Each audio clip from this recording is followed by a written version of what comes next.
Good morning, guys. You see the little girl. She fried the croupier.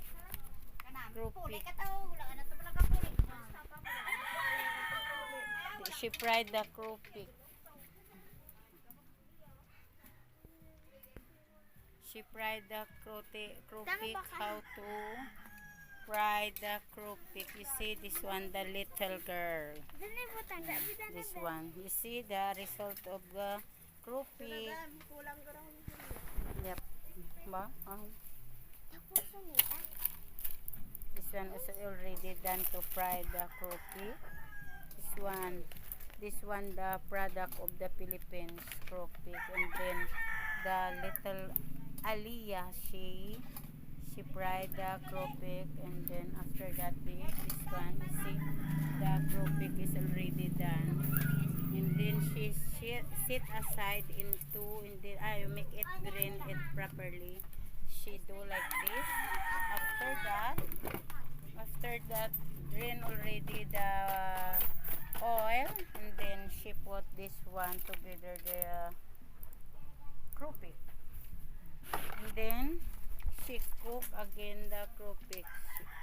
You see the, how old are you? I asking you, how old are you? Your age, ha? Pilay mo edad? This girl Aliyah is already 9 years old to 10 years old. You see, she know how to handle cook the croupier. After that, she bring it into the steamer, and then make it dry. They make it dry oil. After oil, she take already, and then this one drain already, and then drain it properly.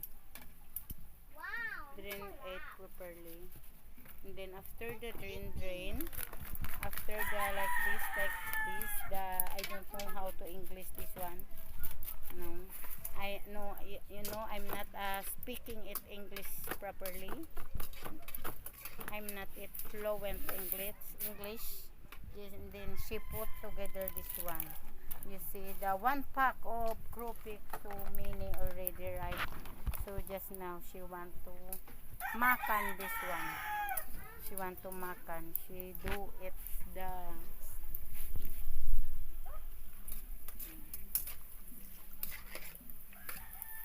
she make it again. You try the